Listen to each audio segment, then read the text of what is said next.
तो जो आदमी मरता है ना, तो फिर आकाश में उसका सूक्ष्म शरीर घूमता है और देखता है कि मेरे शरीर के आगे रो रहे। जैसे मुर्दे को दूसरे लोग देखते, ऐसे मृतक व्यक्ति भी अपने मुर्दे को देखता है।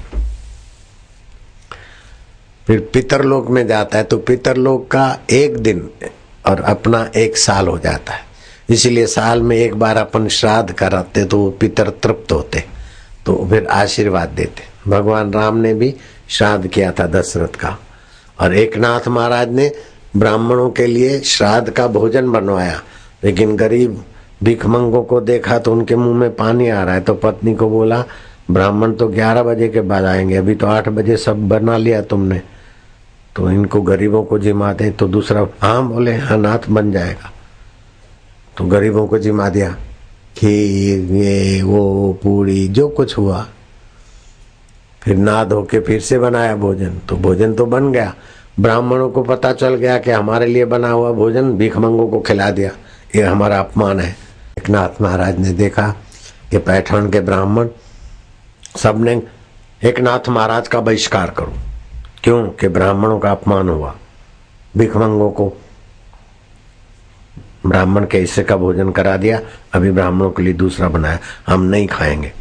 और ब्राह्मण जिसके यहाँ श्राद्ध नहीं खाते तो उनके पितर अतृप्त होते, तो पितर श्राप देते, जहाँ निपुटा रहना, अथवा तेरे छोरे बदमाश आएंगे। तो भले इनको पितरों का श्राप मिले। अब एकनाथ ने देखा कि ब्राह्मण लोग सब रूठ के बैठ गए, क्या करें। एक घूंट पानी पिया, शांत हुए, अंतरात्मा की आवाज आई।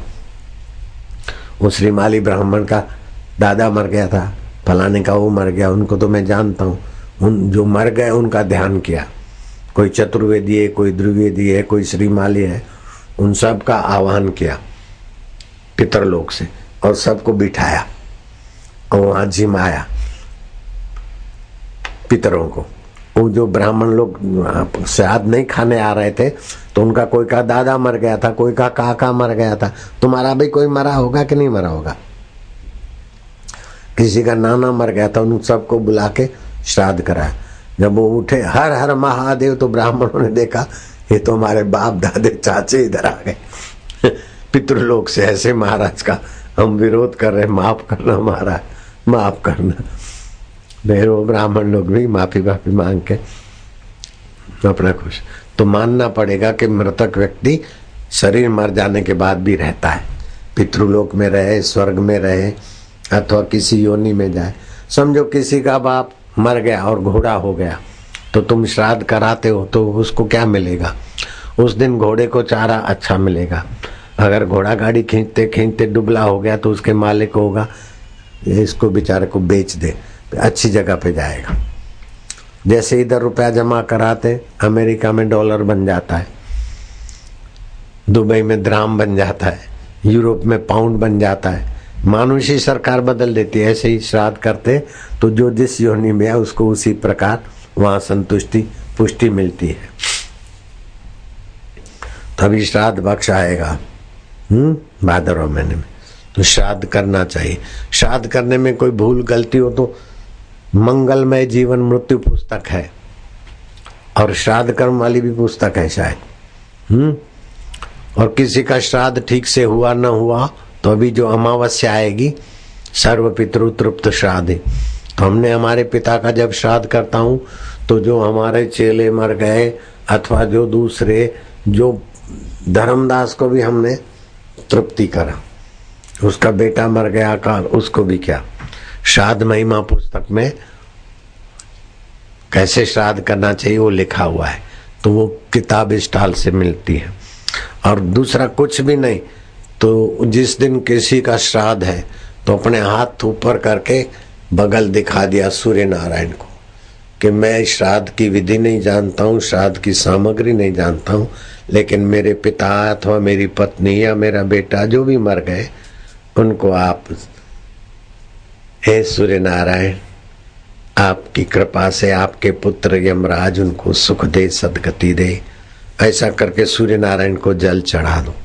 अगर जल चढ़ाने की जगह भी नहीं है तो जहां भी हो तो बालू अर्पण करके भी तुम संकल्प करो तब भी कल्याण होता है, क्योंकि संकल्प के साथ कोई न कोई क्रिया होती। जैसे आपको लाइट घर में लानी है तो वायर लाना पड़ता है, अथवा वायरलेस मशीन रखनी पड़ती, कोई शब्द लाना है तो। ऐसे कोई न कोई मंत्र को किसी न किसी यंत्र अथवा किसी न किसी विधि विधान से किया है। श्राद्ध करते समय उनके लिए रोना नहीं चाहिए, और श्राद्ध करते समय बहुत मेहमानों को नहीं बुलाना चाहिए। बहुत लोगों को बुलाएंगे तो उधर ध्यान बट जाएगा। और श्राद्ध खिलाने में जो पवित्र आत्मा हो, ब्राह्मण हो, पान मसाला न खाता हो, दुराचार न करता हो, ऐसे ब्राह्मणों को, नहीं तो 5 से 11 साल की कन्या को भोजन कराना भी पुण्यदायी है। श्राद्ध महिमा की पुस्तक में श्राद्ध कैसे करना चाहिए। जो श्राद्ध करते हैं तो उनके पितर तृप्त होते हैं, तो दिव्य आत्माएं घर में जन्मती, घर में सुख शांति आती। और जिसके घर में कीर्तन भजन होता रहता है तो श्राद्ध के भोजन से तो पितर तृप्त होते हैं, लेकिन उससे भी ज्यादा भगवान के वो तो पेट की भूख मिटती है। कीर्तन करते तो उनके आत्मा की भूख मिटती है, जीवात्मा की संतुष्टि होती है। तो श्राद्ध के दिन अपने घर में कीर्तन हो। कीर्तन नहीं कर सकते तो कैसेट बजाते रहो और घर वाले गुनगुनाते रहे। तो जहाँ गाय बंधी है वहां भी कीर्तन वीर्तन होता रहे तो गाय के दूध में भी सात्विकता आती है।